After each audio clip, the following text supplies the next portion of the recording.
I got loud horns in my ears. That means it's Friday. That means it's time for the Stardom Sit-em Show. Welcome, everybody. I'm Marcus Grant. He's Michael F. Florio. Laquan Jones will be along a little bit later on. Welcome to Week 13. It started with a bang last night. Yeah, let's move on to the rest of Week 13. Okay, let's do that. Someone in their Stardom Sit-em column, which you can find at NFL.com/startsit, might have suggested to sit DK Metcalf. I'm not naming any names. Who would do that? But, whatever. Sometimes you take a big swing and you corkscrew yourself into the ground and you lose. It happens to the best of us. I'm not going to say that we didn't sit here on the NFL Fantasy Football Show earlier this week and say, hey, maybe you try to get away from your Seahawks, only to have them go out and have themselves a day, even in a loss against the Dallas Cowboys. Yeah, Bland was he was toast on Thursday night. The whole Cowboys defense, they just no-showed. I mean, simply put. In fact, wait. DK Metcalf just scored another touchdown. Anyway, my mentions are going to be even more mean now. The top starts and sits of Week 13. We're telling you who's going to pile up the points, and LQ is going to come by to give us his latest top 5 list. But let's get started with the QB starts and sits for Week 13. Which signal callers do you and don't you like? Tua Tagovailoa, because he's awesome and he has the best matchup a quarterback could have. Sam Howell. Trevor Lawrence has been riding hot. I think you just ride with him. Brock Purdy is a must start in this matchup against the Eagles. Matthew Stafford, even after his big game last week, I think is a sit. These ones are for guys who are streaming, because I wrote about a whole bunch of streaming options in the article, but Kenny Pickett, Will Levis, I would not stream them because I know a lot of you need streaming options with 6 teams on bye this week. Makes a note to take Kenny Pickett out of his lineup and go back to the waiver wire. All right, let's talk about some of these guys individually, though, because Sam Howell, it's been hard to figure out his pass catchers in Washington, but Sam Howell is racking up yards. I know our pal Matt Harmon sort of said there are a lot of empty calories. Maybe, but they're calories nonetheless. He's still putting up numbers. Yeah, I agree. It doesn't always look pretty. The thing, and you were the first one saying it, don't watch Sam Howell's games if you start Sam Howell, but somehow, some way, this guy always comes through. Last week, he did not throw a touchdown. He still scored 17 fantasy points. He has topped 17 fantasy points in 5 straight in 8 of his last 9 and finished as a QB1 in all 8 of those games. Leads the league in passing, like you said. Only CJ Stroud this year has more 300-yard passing games. And the Miami Dolphins are going to light up this Commanders defense. So Sam Howell being catch-up mode, that's when he's at his best for fantasy purposes. People who love the law, sausage, and Sam Howell fantasy points should watch neither one being made. Meanwhile, Matthew Stafford has not had a great statistical season, and he's got the Browns defense. Look, I know they're beat up a little bit across that defense, but it still seems like a bad situation for Stafford. Yeah, and no offense to the Cardinals defense, they are a great matchup, and the Browns are the exact opposite of that. And even in that great matchup last week, Stafford threw 4 touchdowns. He was still held to under 240 passing yards for a 6th straight game. That was only his 2nd game with multiple passing touchdowns this season. And the Browns, they've allowed by far the fewest passing yards to quarterbacks, the fewest touchdowns. They're in the bottom 3 in fantasy points allowed to the position. Stafford's not going to run, we know that. So the bad matchup, a whole bunch of reasons, I would say, to try your best to go in a different direction this week. I think at this point you probably know how to avoid Stafford. You also just hope that he doesn't bring down the wide receivers with him. Speaking of wide receivers, let's take a look at the start-sit list for Week 13. Who do you have? Michael Pittman Jr. and Josh Downs, I love them both this week. Calvin Ridley is just great when Zay Jones is out there. Cortland Sutton is basically catching a touchdown every week. Rashee Rice, really safe floor, and he's starting to break out as of late. I think the sits, Drake London because Sauce Gardner and the Jets. DeAndre Hopkins because Will Levis. Chris Godwin has just not been Chris Godwin-like. And then Amari Cooper. Good thing I gave a bonus or it would have been blank there, and everyone would have been like, oh yeah, that's where DK goes. I know who was there, who you put in that spot there. Yeah, we'll see about that. Anyway, let's talk about the Colts wide receivers because they've been pretty good all year. I'm still amazed that when you look, depending on where you look, Josh Downs is available in 45 to 49% of leagues across platforms. I don't understand it, but both these guys have really good opportunities. Yeah, good matchup, like you said. And Michael Pittman Jr. is just a must-start option right now. 4 wide receivers this year have 7 or more games with double-digit targets. He is one of them. The other 3 are Tyreek Hill, Stephon Diggs, and Keenan Allen. Elite company. He gives you 14 or more fantasy points in 6 straight. Must-start option. And then Josh Downs. I know last week, 9 fantasy points. It's kind of like a floor game. 13 targets. It's too hard to ignore. He is consistently, like, Gardner Minshew just has tunnel vision. It's going to Michael Pittman Jr. or to Josh Downs. And the Titans they're in the top 10 in yards allowed to receivers. So get the Colts in your lineup. Get the Colts in your lineup for sure. I also have some deep sleeper vibes with Gardner Minshew this week against the Titans, only because it's 2x2 this week. Meanwhile, DeAndre Hopkins, he had that first big game with Will Levis. That's kind of been it since then. Yeah.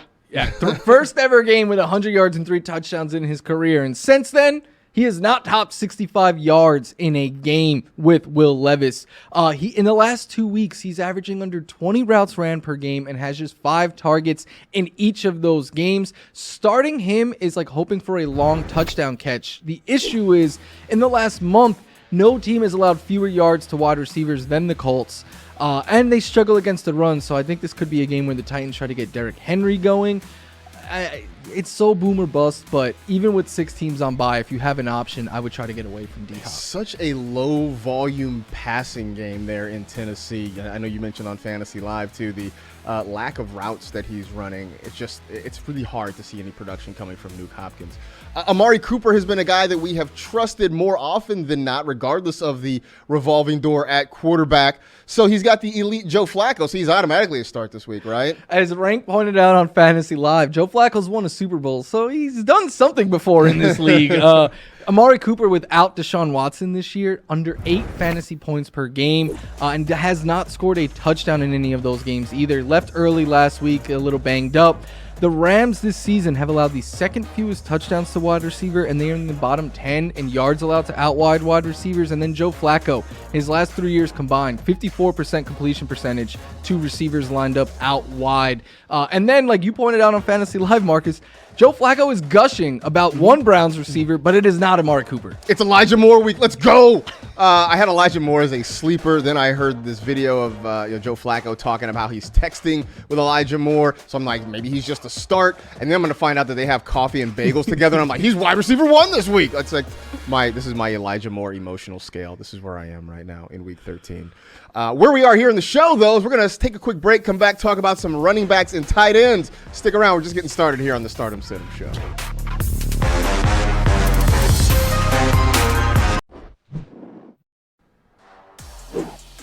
Start, sit, running backs for week 13. Go! Rachaad White, Najee Harris, and Jaylen Warren both in play. I think Devin Singletary is a strong start. That missing spot there, that was Tony Pollard, who did score a touchdown on TNF. And then my sit's going to talk about Joe Mixon and Javonte Williams. I also would try to get away from A.J. Dillon in a tough matchup. And Chuba Hubbard, I want to take a wait-and-see approach with him. I want him on my roster in case he gets a bump with the new play caller. But in a tough matchup, if I have another option, I'll take the wait-and-see approach. Yeah, not really fired up about starting Chuba Hubbard, but he does look like he's completed the takeover in the Carolina backfield. Joe Mixon going against the Jaguars on Monday Night Football. Look, the offense in Cincinnati obviously takes a big hit with no Joe Burrow. You're out on Joe Mixon this week. Yeah, depending on your options. Like in one league of mine, I'm going to flex Jaden Reed over Joe Mixon. But if you have an option that you don't feel great about, you can go with Joe Mixon. The issue is, first game without Joe Burrow, 8 carries for 16 yards, his fewest in a game since week 7, 2019.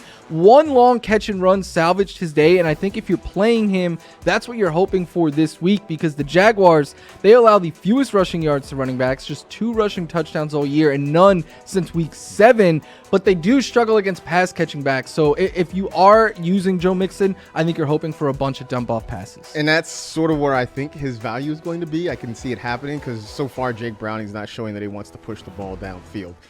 Broncos-Texans, really interesting game with both these teams kind of hanging around in the conversation for a wild card spot in the playoffs. Javonte Williams, for the most part, has been pretty good, but you're worried about him this week. Yeah, the Texans, remember last year when it was like you could start all your running backs Yep. against them, but they're stingy secondary? It's kind of been flipped on its head this year. The Texans are allowing a lot of production through the air, but have been super stingy on the ground. In fact, since week 8, 3.1 yards per carry allowed to running backs. That is the lowest in the NFL. They are in the bottom 8 on the year, and since that week 8 point, in yards allowed to running backs. And then Ryan isn't going away. He vultured a touchdown last week when Javonte Williams was a little banged up. We saw Russell Wilson vulture one, and he's been running a whole lot more. So Javonte, again, another player with 6 teams on bye. Maybe you can't pull him out of your lineup. But if you have another option that you've been considering going back and forth with between the two, I would get away from Javonte. Javonte running the ball well. We'll see if he gets a number of targets. I think this game could be pretty high scoring, so some passing game work would be appreciated if he could get it. Let's turn our attention to the tight end position, which is constantly a moving target when it comes to fantasy football. But who do you like this week? Taysom Hill, because the upside is still far too high to get away from. Evan Ingram is in play. Dalton Schultz, if he plays, is in play. I know it's looking like he might not. I think Jordan then becomes a sleeper tight end there for them. And Trey McBride has just been awesome. Logan Thomas is a sit for me unless you are desperate like I am in a league this week. Gerald Everett against the Patriots. Tyler Higbee even coming off his 2-touchdown game. And then Tucker Kraft for me against the Chiefs is also a sit. All right, so let's take a look at some of these guys individually. Evan Ingram has just been steady. It hasn't been great, right? Like your typical Evan Ingram line is like 4 catches for 52 yards, right? And he hasn't scored a touchdown since I don't know when. It's been a while, but you do like him this week against the Bengals. Yeah, and for everything you said is completely true. He just is a safe floor option. 5 or more targets and 4+ catches in every game this year. 7+ targets in 9 of 11 games. So that the floor we know is safe, but I think there could be more upside here as the Bengals have allowed the second most fantasy points to tight ends, the second most yards, and eventually, like the laws of average will tell us that eventually Evan Ingram will catch another touchdown one day. The thing about it is Trevor Lawrence seems to be aware of the touchdown drought, and it does seem like the Jaguars are trying to get him in the end zone. So we got that going for us.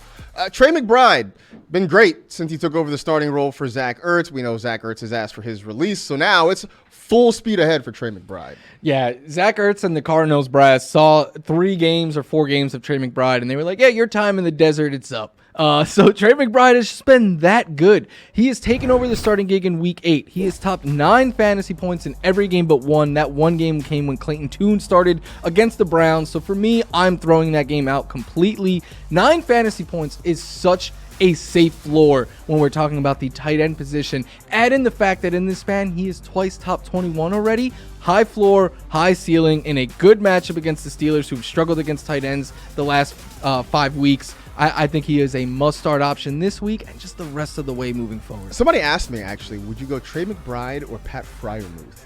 I would playing play the same McBride. game. That was what I said, too, but I also said it's a win-win. Yeah. Like, it's hard to have a wrong answer in that situation. Tucker Kraft, who looks like the Packers tight end of record for the foreseeable future with Luke Musgrave on injured reserve. Chiefs defense has been really good this week, or this year, I should say. Even for streaming options, Kraft maybe not a best option. Yeah, I know everyone saw him score that touchdown on Thanksgiving and got excited. He did still finish that game, though, with 2 catches for 15 yards on 2 targets. I think there's upside here with Kraft. I get it. You could pick him up, put him on your roster. I would just keep him on your bench this week because the Chiefs have allowed the 3rd fewest yards and just 2 touchdowns all year to tight ends. So even in a game where I think they'll have to throw the ball a lot, they have a lot of pass-catching receivers and everything. So, again, I would be opting to take a wait-and-see approach and avoid this matchup. Yeah, I think there's some other streaming tight end options out there. Look, Juwan Johnson's probably out there. Chig Okonkwo, another one, if you're really hurting for one. I don't know if Tucker Kraft is the guy that I really want to roll with this week against Kansas City on Sunday Night Football. Still to come, we are talking defense. I've been told it wins championships. Laquan Jones is going to join us to give you his top 5 for the week. Plus, got the Pileup. That's coming up here on the Stardom City Show.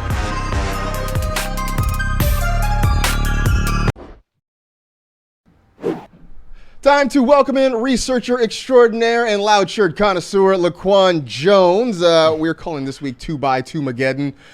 It is affecting a lot of fantasy teams, and you might be having to stream across positions, maybe at defense. So on that end, LQ, you got your top 5 defenses to stream this week. Yeah, I mean, look, you got 6 teams on bye, like you said, and look, the Falcons have been a team I've been bouncing on and off my roster like all season long. Like, you just play them based on matchup, and they got the Jets this week, so I really don't need to go into vivid detail of like how bad this O-line is, how bad the quarterback play is, and like I'm not expecting a bunch of points getting scored on them to begin with, but they're a top 3 red zone defense in the NFL right now, and we saw last week they were able to make the big plays and able to take one back to the house. Like, I love how the Falcons defense is playing this year versus where it was last year. Yeah, I mean, look, they've been really good so far this year. And Florio, look, we're talking about picking on the Jets. I would imagine that's going to be a consistent theme for the last, 5-6 weeks of the fantasy season. Yeah. Until Aaron Rodgers comes back, of course. So next year, basically, yeah. Uh-huh. The only surprise here for me is that they're number 5. Like, Yeah. I am, so I'm waiting. This list must get pretty spicy if the Falcons only get to number 5. Yeah, I mean, I bring the heat, man. You know how I do, man. But number 4, though, we're going to play it safe. I think the Titans are a safe play this week going against the Colts because they're kind of like a low-key, under-the-radar defense that don't allow a bunch of points. Like, they got 9 games with less than 25 points scored on them. Like, this is just a safe play where your expectations should be between, like, 7 to 10 points because, like I said, we got 6 teams on bye. So if you want to play it safe, I think you go with this team because they're a top 5 red zone defense as well, and you know, I have faith in them. Plus, every now and then, Gardner Minshew likes to throw the ball to the wrong team. Yeah, sprinkling a little turnovers, a couple sacks. of turnovers here and there. I would love them a whole lot more if they would go back to those Houston Oilers jerseys that they wore earlier in the season. 'Cause those were flames. 100%. Yes. So wait, now you got the Titans, but you also have the team on the other side of that matchup, Yeah, I'm too. going Colts at number 3, man, because this is going to be a heavily defensive battle game. But the Colts have been playing amazing football in the last couple of weeks. They've been pinning their ears back and getting to the quarterback. They have 10 sacks in the last 3 games. And you got Will Levis back there. He's been sacked 13 times since he's taken over as a starter. So I believe in this defense to get the sacks, get the turnovers, and create some pressure and kind of make Will Levis a little uncomfortable. Florio, you talked about Will Levis and DeAndre Hopkins as players to avoid. I would think that makes, I don't know. Are we targeting the Titans, I guess, the way we're targeting the Jets? I would target the Jets more, but I think you definitely can target this Titans offense. Like Laquan said, Levis is taking sacks. I think there's still always the possibility that he could turn the ball over here. Like, he's learning on the job as he goes. Yeah, which is sort of be expected for a rookie. Number 2. Oh, yeah. Going down to Florida. Huh? Yeah, this is nice, man. I like the Bucs still highly available on the waiver wire for some reason because I picked them up in a couple leagues this week as well. But they're going to pin their ears back and they're going to get after Bryce Young and that O-line. So I'm sending thoughts and prayers already now because it's going to be a massacre, man. And they have 10 sacks in the last 3 games. And the Panthers O-line, they allowed 10 sacks in the last 3 games. So it's like a perfect marriage here where they're just going to pin their ears back and they're going to get after him. So yeah, it's going to be a tough task for Bryce Young. I'm going bold right now. I'm telling you the Panthers are going to win this game. Oh, yeah. Carolina's going to win this game. The linebackers are injured for Tampa. Yeah. Chris Godwin is a game-time decision. And look, the coaching shakeup, you got a lot of hurt feelings down there in Carolina. This just feels like a moment that hashtag keep pounding becomes a reality, and the Panthers go out there. I'm not going to say shock the world. I mean, the Bucs are mediocre. But they're going to go out there and get a win where people maybe don't expect. I might ride with you, like 10-13 final score. All right. They have yet to top 15 in a game without Frank Reich calling the play. There you go. All right. Well, here we go. All right. So number this one, this one might be this is like the habanero. This is like a ghost pepper level spicy. Like, what are we doing here at number 1? Listen, we're going Packers, man. I'm riding. Go Pack, go, man. Look, they've been playing completely night and day football the way they started the season versus when they are at now. Since week 5, they're allowing less than 20 points per game. This is a great defense to plug and play against Mahomes, who's having like a career low in multiple categories. They're still trying to figure some things out with those pass catchers, but the Packers are going to bring heavy pressure. They're a top 5 defense when it comes to QB pressures. So you get Mahomes out of the pocket, you knock him off his game. He's doing terrible right now when it comes to pressure. 4 touchdowns, 5 interceptions. So when you create the pressure, you get the turnovers to bring fantasy points, man. Never thought I'd see the day we are targeting a Patrick Mahomes offense. I feel like I'm in the upside down right now. Let's do it. Laquan brought well thought out stats and logic and all of that. I'm just letting you know if Patrick Mahomes has a good game, RIP your mentions. I'm just like, seriously. No, he's right. You got all this logic and like all these metrics and everything, and my response to you is Patrick Mahomes. Can't bet against you can't bet against Mahomes, but listen, we saw what the Packers did to Jared Goff at Thanksgiving. And Jared Goff was playing great football before that game, at the turnovers, but they were able to get the pressure on him. And that's how you beat Jared Goff, is you get the pressure. And I think now you get Mahomes not having the best pass catchers. I hear all of the words you're saying. Jared Goff. Patrick Mahomes. Right. Look at the numbers, though. Look at the numbers this season. I literally all of the words, they are all sinking in. Jared Goff. Patrick Mahomes. All right. I love it. Patrick Mahomes, we're used to him piling up fantasy points. Maybe not so much this year, but that gets us to the Pileup presented by Tide. When stains and odors pile up, it's got to be Tide. These are the guys going into Club Sud that we guarantee will score at least 25 fantasy points this week. Who do you like, LQ? Listen, I like Najee Harris, man. It might seem like I'm going against the grain here because you got Jalen Warren, but in the last 3 of his 4 games, he's had 15-plus fantasy points. He's going up against this Cardinals defense, who are allowing the second most fantasy points per game to running backs. And I know we all watched my Rams last week, stomping them, put them, hold them, and walk them dry. So Kyron Williams out there breaking history and breaking records, and even Royce Freeman finding fantasy relevance as well. So even with this split with Jalen Warren and Najee Harris, I'm still leaning Najee just based on his red zone percentage, 62%. The high red zone opportunity here from is there, so I'm going to ride with Najee to have this blow-up game we all been waiting for. I think both guys do well, but I'm with you. I'm leaning more to this being a Najee game, but I think both guys have pretty good games against Arizona. You're finally on the Rachaad White train. Welcome. I've picked him up. He was dropped in our fantasy live league, and then I picked him up, and it has just helped my team ascend because he has been red hot. I was off of him coming into this year, and for the first 6 weeks he was a sit basically every week, and then start him, sit him, and that was the right call. I've changed my tune as of late and have been enjoying this hot streak that he has been on. Last week, 110 yards, and it was his worst fantasy game in like 6 weeks. But also, this is all about the matchup too. The Panthers have allowed the most touchdowns to running backs, the top 3 in fantasy points. They give up a bunch of yards, and I think the Bucs are going to win this game, so I think they'll be playing with the lead, which means probably a lot of Rachaad White in the second half. I do think Rachaad White has a really nice game against the Panthers. Even though I think, like I said, Carolina's going to win that game, Rachaad White can still eat. If the Panthers win, please give him all the credit. Yeah, please. Yeah, I will gladly take it. And if they don't win, I'm going to be like, well, the Panthers. Like, what are you doing? He wore Panthers blue. I did. You know what? I wish I could say I planned this, but I absolutely did not. For me, my pile-up guy is going to be Jalen Waddle going against the Washington Commanders. Look, it was easy to say Tyreek Hill, right? But I was already dealing with dry mouth and didn't want to eat any more chalk.